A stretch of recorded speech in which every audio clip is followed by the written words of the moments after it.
Bismillahirrahmanirrahim. Assalamualaikum warahmatullahi wabarakatuh. Selamat datang kembali di video pembelajaran kimia.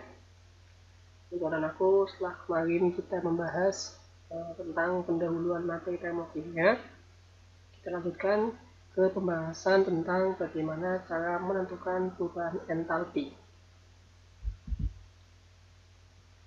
Untuk perubahan entalpi itu dapat ditentukan dengan berbagai cara, antara lain ada dengan cara kalorimeter, ini biasa dibuat dengan istilah secara langsung atau secara eksperimen.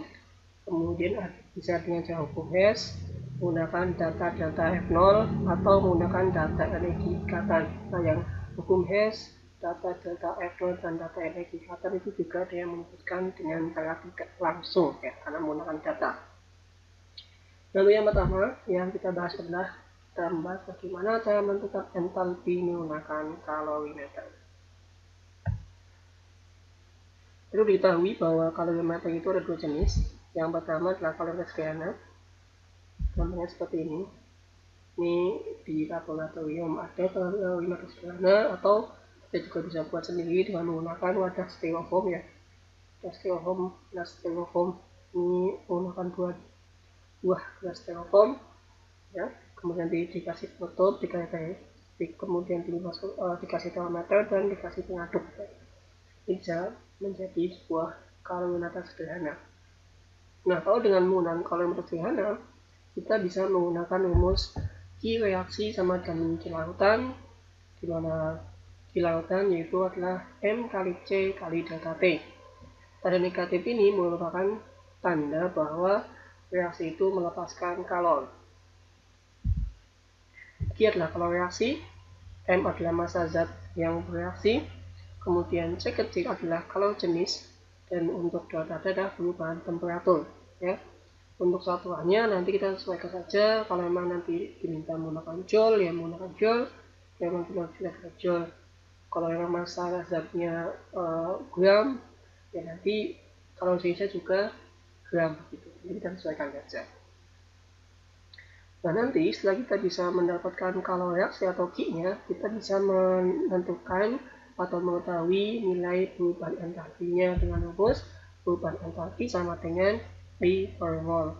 Lalu dengan ini nilai negatif ya, dia melepaskan kalor. Nah, yang kedua ada yang namanya kalorimeter bom.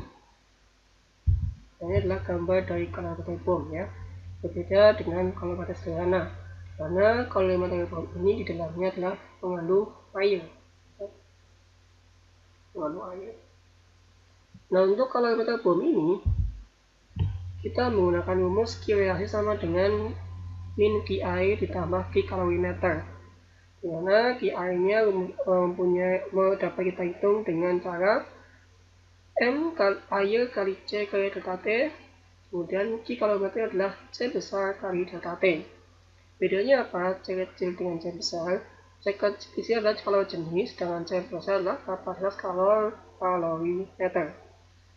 Ya, ini satunya berbeda. Kalau kalor jenis adalah joule per gram derajat Celcius atau joule per kilogram Kelvin atau joule per gram Kelvin gitu ya. Sedangkan kalau kapasitas kalorimeter itu adalah joule per derajat Celcius atau joule per Kelvin. Nah, nanti setelah kita bisa mengetahui reaksinya, nanti kita bisa menentukan perubahan entalpi dengan rumus yang sama, yaitu perubahan entalpi atau delta H sama dengan V per mol. Nah, agar kalian bisa lebih memahami bagaimana penggunaan rumus ini, kita masuk ke contoh soal. Dalam suatu kalorimeter direaksikan 100 ml lautan NaOH dengan 100 ml HCl 1M. Lautan NaOH juga 1M. Ternyata suhunya naik dari 24 derajat Celcius menjadi 31 derajat Celcius. Kalau jenis lautan dianggap sama dengan kalau jenis air, yaitu 4,18 joule per gram Kelvin. Dan massa jenis lautan dianggap 1 gram per mililiter. Jika dianggap kalorimeter tidak menyerap kalor, maka perubahan entalpi dari reaksi NaOH ditambah HCl menjadi NaCl dan H2O. Sebelum kita mengerjakan soal yang pertama ini, kita harus lihat dulu bahwa di dalam soal itu menggunakan kalorimeter jenis yang mana. kalorimeter bom atau kalorimeter sederhana. Kita lihat. Nah, walaupun di soal tidak disebutkan secara langsung menggunakan kalorimeter jenis apa, tapi di sini ada petunjuk bahwa dianggap kalorimeter tidak menyerap kalor. Berarti kalau ada kata-kata kalorimeter tidak menyerap kalor, kita menggunakan kalorimeter sederhana. Nanti rumus yang dipakai adalah Q sama dengan min M kali C kali delta T. Oke, kita mau rumus yang ini ya. Nah, oke, kita lanjut. Setelah kita tahu jenis kalorimeter yang digunakan apa, kita lihat apa saja yang sudah diketahui di dalam soal. Disitu ada dihasilkan 100 ml larutan NaOH1M. Oh, berarti volume NaOH 1M-nya adalah 100 ml. Kemudian dengan 100 ml larutan HCl1M, oh berarti volume HCl 1M-nya adalah 100 juga. Ternyata suhunya naik dari 24 derajat Celcius menjadi 30 derajat Celcius. Nah, dari sini kita bisa mengetahui delta T-nya. Itu 31 derajat Celcius dikurangi 24 derajat Celcius. Berarti berapa? 7 derajat Celcius ya. Nah, kemudian kita lihat lagi. Kalau jenis larutan dianggap sama dengan kalau jenis air, yaitu 4,18 Joule per gram Kelvin. Kalau jenis adalah C kecil ya. C kecil 4,18 Joule per gram Kelvin. Dan massa jenis larutannya dianggap 1 gram per mililiter. Kilonya dianggap 1 gram per mililiter. Yang dikatakan adalah entalpi reaksinya berapa. Oke, karena nanti rumus yang dipakai adalah yang ini ya, kita lihat bahwa di soal C-nya sudah ada, datanya sudah ada, berarti yang belum adalah M-nya. Nah, di sini ada petunjuk rho sama dengan 1 gram per mililiter, berarti kita bisa mencari massa zatnya ya, massa zatnya yaitu adalah massa NaOH ditambah dengan massa HCl ya, karena di dalam kalorimeter tersebut dimasukkan 2 zat. Massa NaOH adalah 100 gram. Massa HCl sudah 100 gram. Dari mana? 100 mili, rho-nya 1 gram per mili. Berarti ketika ada 100 ml NaOH, massanya dianggap 1 gram. Itu juga HCl, karena ada 100 mili HCl, maka massa HCl dianggap 100 gram. Jadi massa totalnya adalah 200 ya. Setelah itu kita langsung masukkan ke rumus Q-nya. Q sama dengan min M kali C kali delta T. Min M-nya adalah 200 gram. Ini adalah 4,18 Joule per gram Kelvin. Kemudian delta T-nya adalah 7. Nah, walaupun di sini yang diketahui menggunakan satuan derajat Celcius dan jika satuan Kelvin, karena ini adalah selisih atau delta, maka nilainya akan sama saja. Ya. Bukan konversi suhunya, tapi selisihnya. Ya. Selisih suhunya sama aja. Oke, ya. Kita hitung min 200 kali 4,18 dikali 7, hasilnya berapa? 200 kali 4,18 kali 7 hasilnya adalah 5.852 Joule ya. Atau kita bisa menjadi 5,852 kilojoule.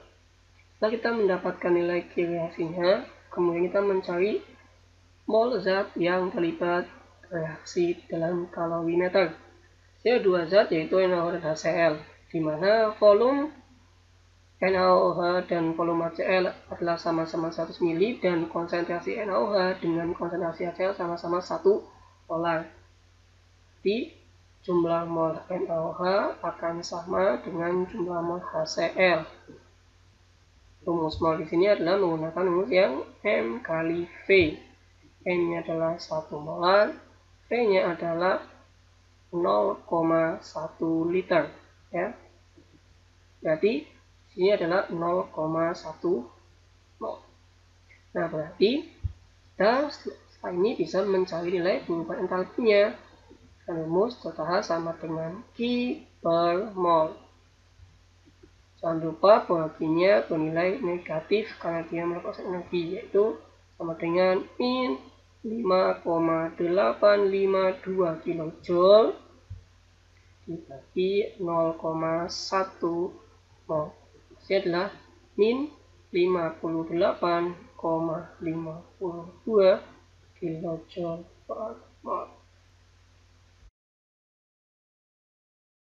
Pada contoh soal yang kedua, dalam suatu kalorimeter bom dihasilkan 0,16 gram gas metana atau 4 dengan oksigen berlebihan, sehingga terjadi reaksi CH4 tambah 2O2 menjadi CO2 dan 2H2O.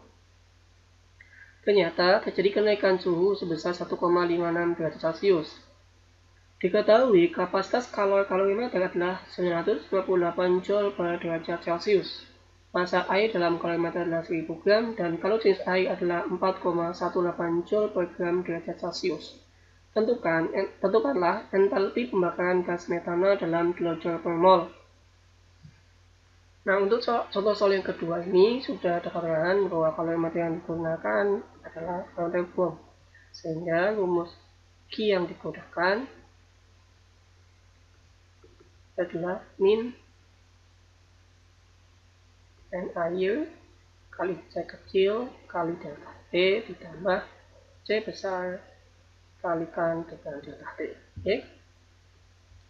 Nah, kita lihat di soal bahwa sudah ada beberapa persoalan yang diketahui.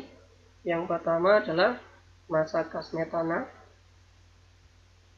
Massa gas metana adalah 0,16 gram.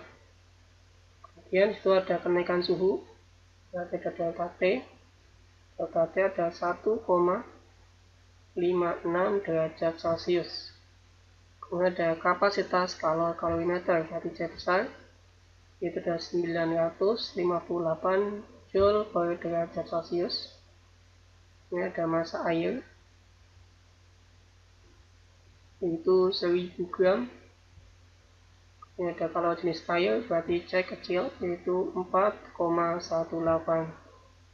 Joule per gram derajat Celcius.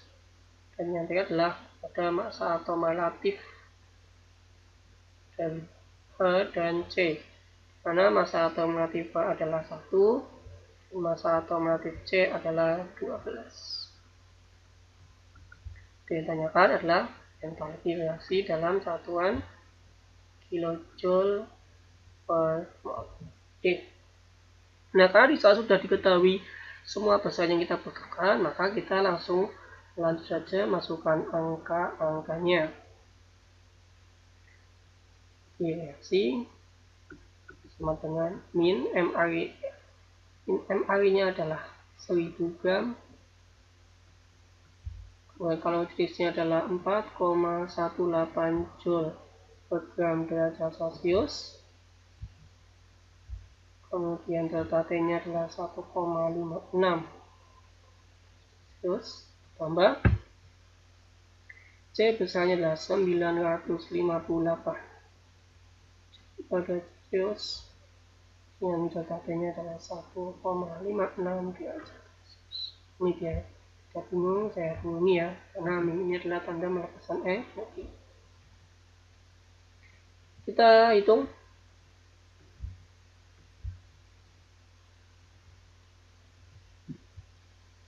Itu dikali 4,18 dikali 1,56 hasilnya adalah 6520 Joule.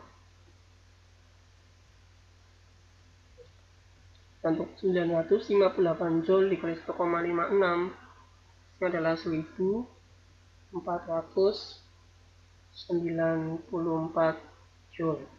Nah, kalian sudah sama-sama Joule, kita tinggal disamakan saja, bahwa totalnya adalah 8014 Joule. joule. Atau kita bisa ganti satuannya menjadi kilojoule sehingga nilainya adalah 8,014 kilojoule. Setelah ketemu QF-nya, kita mencari jumlah mol zatnya. Nah, jangan lupa bahwa ini yang direaksikan adalah gas metana, sehingga untuk mencari jumlah mol zat menggunakan massa dari gas metana, ya, bukan massa air. Nah, karena di sini yang kita adalah massa, maka kita mencari molnya menggunakan rumus mol sama dengan G per ml. G-nya adalah 0,16 gram, M-nya CH4, AEC-nya 12, saya yang 1 berarti 12 ditambah 1 kali 4 berarti 16. Ya, berarti jumlah molnya adalah 0,01 mol. Nah, setelah kita ketahui jumlah molnya, tinggal mencari perubahan entalpinya. Kata sama dengan P per mol.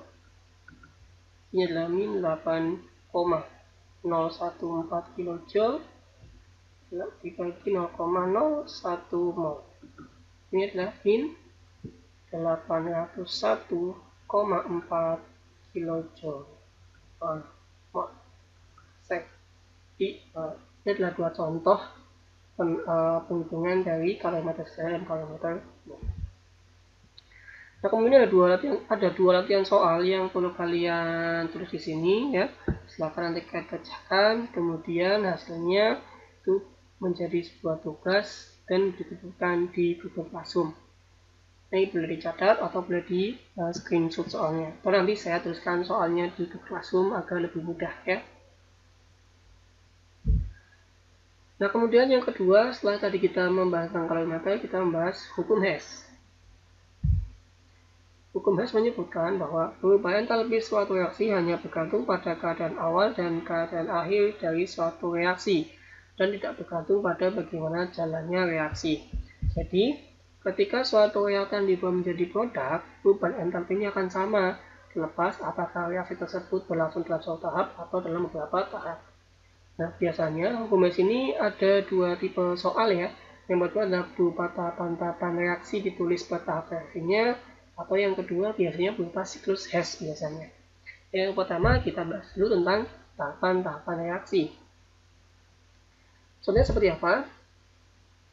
Di sini diketahui ada nilai dan tahap beberapa reaksi. Yang pertama adalah C atau grafik ditambah dengan O2 menjadi CO2 dengan nilai data sama dengan min 393,5 kJ.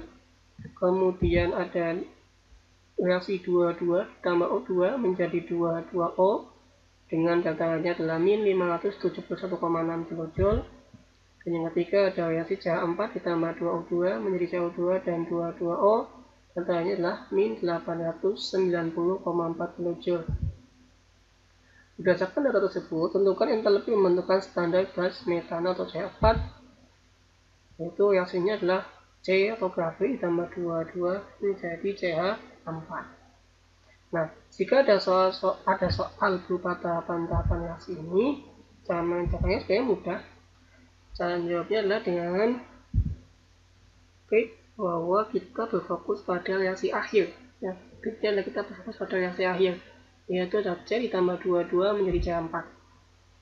Yang tahapan-tahapan reaksi itu kita tulis lagi sebagai pengingat, dan setelah itu kita sesuaikan masing-masing tahap ini agar didapatkan zat yang ada di reaksi akhir. Jadi begini, reaksi akhirnya adalah C grafik ditambah 22 menjadi CH4. Nah, untuk reaksi tahap 1 yang dibutuhkan adalah C grafiknya, ya kan? Saya C grafik ini. Yaitu kita lihat letaknya, katanya degree panah atau kanan panah. Di reaksi akhir diminta degree panah. Dan di sini juga ternyata sudah degree panah, oh berarti sama. Nah, itu kita lihat jumlahnya. Jumlah C grafit yang diminta adalah 1. Di sini juga 1. Oh, berarti karena ini letaknya sama-sama di kiri panah, kemudian jumlahnya sama-sama 1, maka reaksi tahap 1 itu tetap kita tulis lagi C grafit ditambah O2 menjadi CO2. Ternyata min 393,5 kJ. Kemudian kita masuk ke tahap 2. Nah, dari reaksi tahap 2 yang diminta apa? Yang diminta adalah 2H2. Nah, ini 2 ini berada di sebelah kiri panah. Dan di sini juga sudah ada di sebelah kiri panah. Oh, berarti sisinya sama. Kemudian jumlahnya di sini 2 dan di sini juga 2. Berarti reaksi tahap 2 juga tetap. Tulis lagi 2H2 tambah O2 menjadi 2H2O.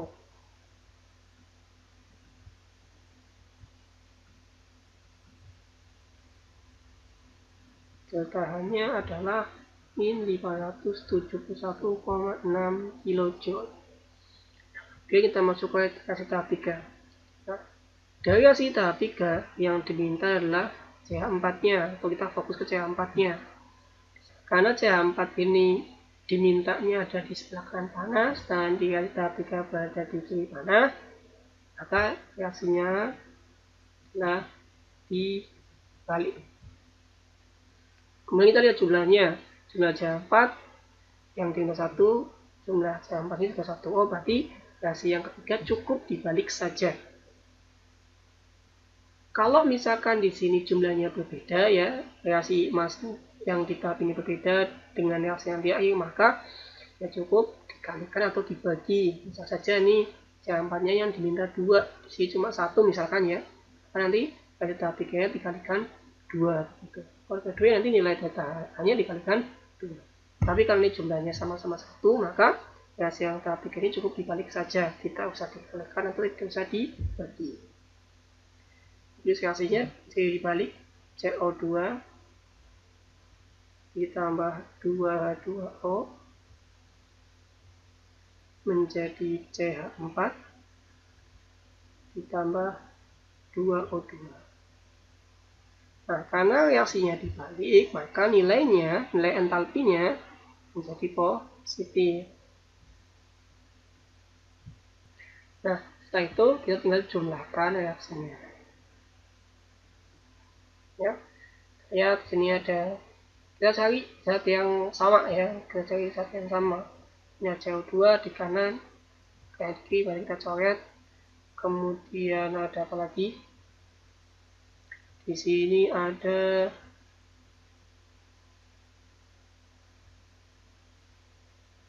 O2.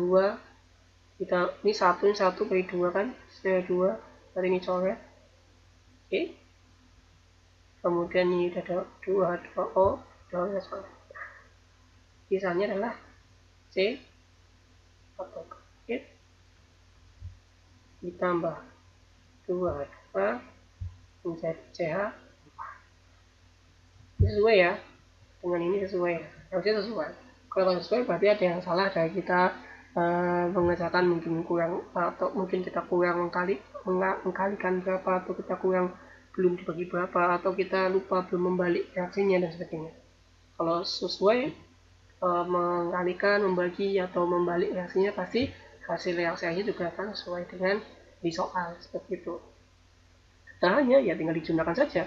Min 393,5 kJ ditambah min 571,6 kJ ditambah 890,4 kJ.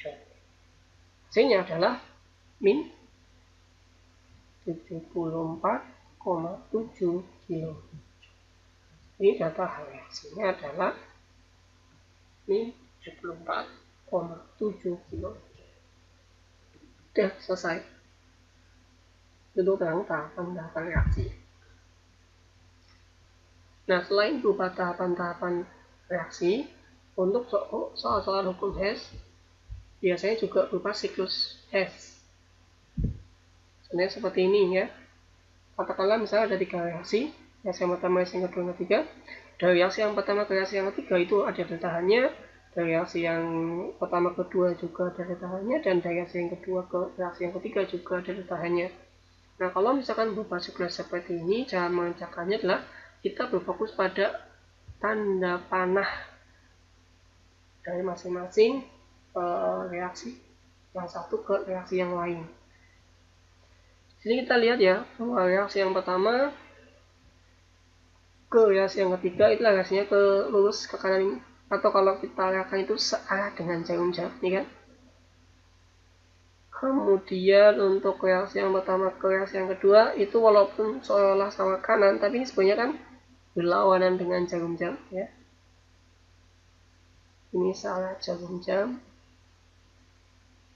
Oh, ini berlawanan ya.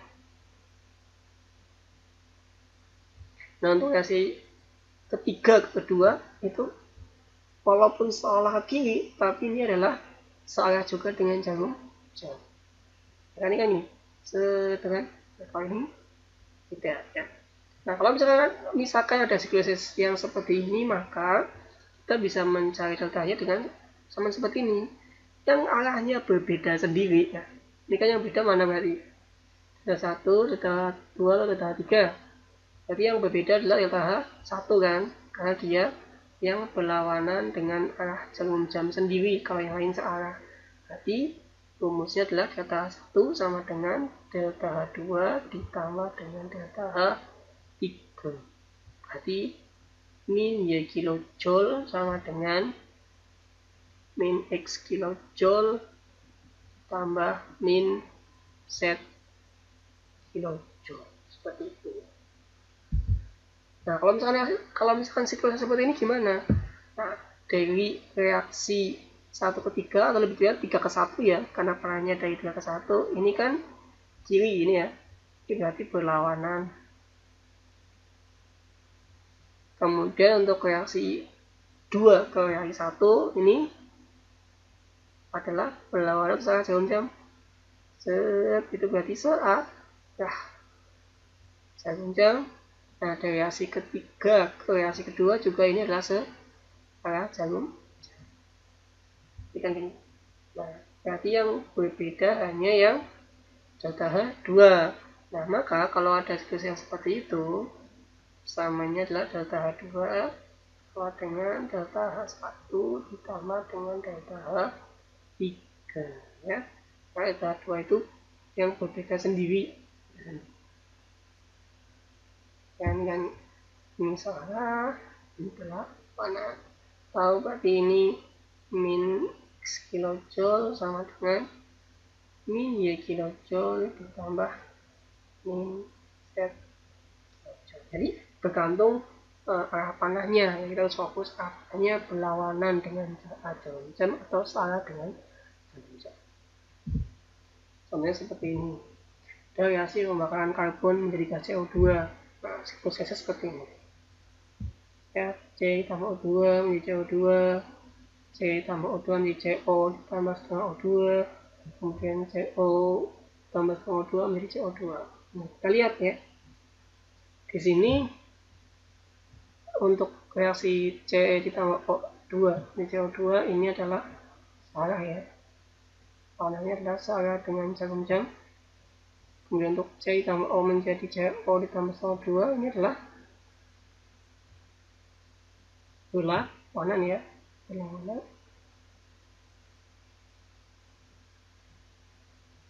Kemudian yang ini ini juga berlawanan. Kan? Berlawanan. Yang beda sendiri mana? Yang beda sendiri adalah yang di atas. Jadi kalau misalkan ini delta 1, delta 2, delta 3, nah karena delta H2 itu yang berbeda sendiri daripada delta 1 dan delta 3, maka persamaan yang berlaku adalah delta H2 sama dengan delta H1 ditambah dengan delta H3. Di sini kita lihat delta H3 belum nilainya. Kita bisa mencari nilai delta H3 menggunakan persamaan ini. Gimana ya, tinggal dimasukkan saja angkanya ya. Kita tinggal memasukkan angkanya. delta 2 adalah min 392 kJ, kemudian delta 1 adalah min 111 kJ, delta 3 nya kita anggap X gitu ya. Maka kita bisa mencari nilai X sama dengan min 392 tambah 111 ya min 283 kJ ya, min 283 kJ itu hasilnya. Ini ekuivalen. Emang lebih gampang daripada kalau misalkan soalnya berupa tahapan-tahapan ya. Jadi kalau tahapan-tahapan terus lihat dulu ini reaksi diapakan, dibalik ketika lihat itu dibagi. Kalau ini kita hanya fokus ke arah tanda panahnya, itu lebih mudah. Nah, biasanya dalam siklus ini ada soal yang meminta kita membuat yang namanya diagram tingkat energi. Nah, diagram tingkat energi itu seperti apa? Jadi misalkan contoh reaksi yang ini, reaksi pembakaran karbon menjadi gas CO2. Kalau kita gambarkan tahap-tahap perubahannya itu akan didapatkan sebuah diagram entalpi, diagram tingkat energi. Seperti apa diagram tingkat energinya? Adalah seperti ini. Diagram tingkat energi ini menunjukkan bahwa reaksi C ditambah O2 menjadi CO2 ya. CO2 itu adalah min 364 kJ. Iya. C tambah O2 menjadi O2 ini adalah min 364 kJ. Nah, kemudian reaksi C ditambah O2 menjadi CO ditambah O2 adalah min 111 kJ. Kan? C tambah O2 menjadi CO ditambah O2 adalah min 111 kJ. Dan reaksi CO ditambah setengah O2 menjadi CO adalah min 282 kJ. Hasil hitungan dari min 382 dan min 283. Ini adalah yang disebut sebagai diagram entalpi atau diagram tingkat energi. Memang biasanya keluar di soal yang berupa sikluses, bukan yang berupa tahapan-tahapan reaksi.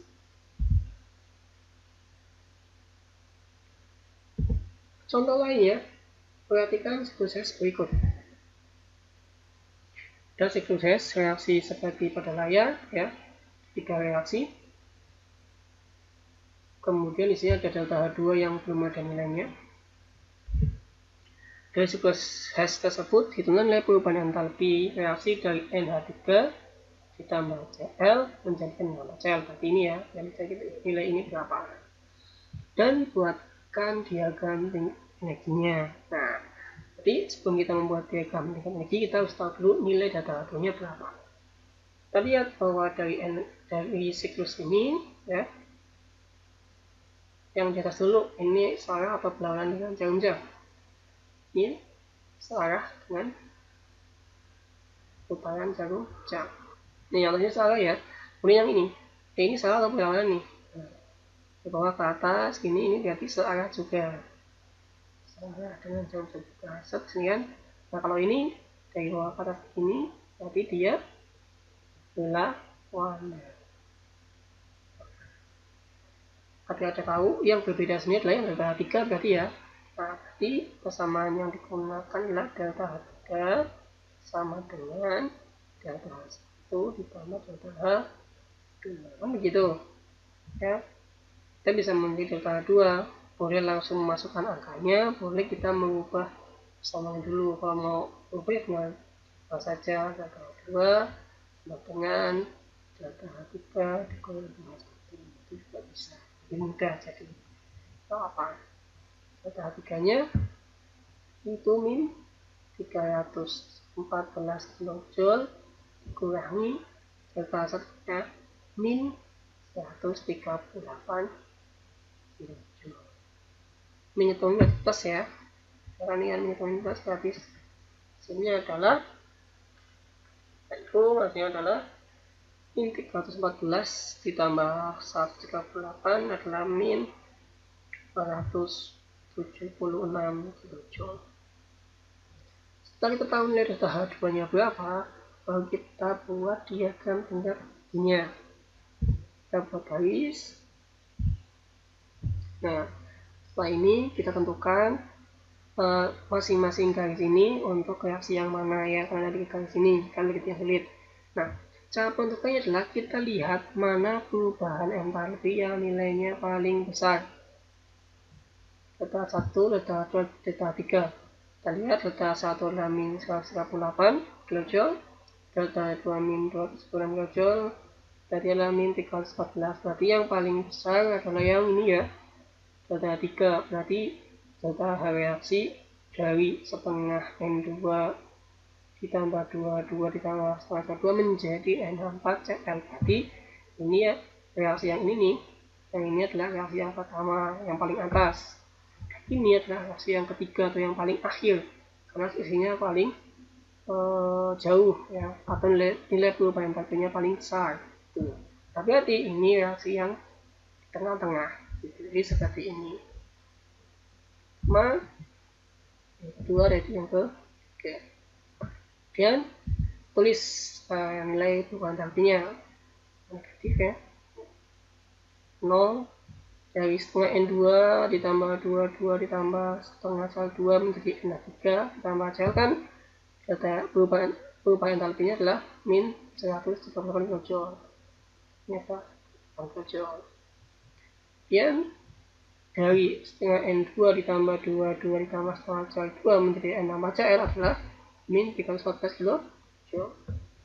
Jadi kita akan bikin panah untuk menunjukkan bahwa dari atas ini adalah perubahan entalpinya sebesar 314 kJ. Kemudian dari hasil yang atas ke yang ke tengah adalah min 148 kJ, dan yang ke bawah berarti adalah min 276 kJ. Gitu. Nah, ini adalah latihan soal yang juga harus kalian kerjakan dan nanti dikumpulkan di Google Classroom. Berarti total ada 3 soal yang menjadi tugas di pertemuan kali ini. 2 soal dari kalorimeter dan 1 soal dari hukum S. Ya, itu aja yang dapat saya jelaskan untuk pertemuan kali ini. Semoga apa yang saya sampaikan bisa dipahami oleh kalian dan bermanfaat buat kita semua. Jika masih ada pertanyaan atau hal-hal yang belum jelas, silakan bisa tulis di kolom komentar atau kita diskusikan di Google Classroom, atau yang memang kuotanya minim setelah nonton video di YouTube boleh kita diskusikan di grup kelas masing-masing.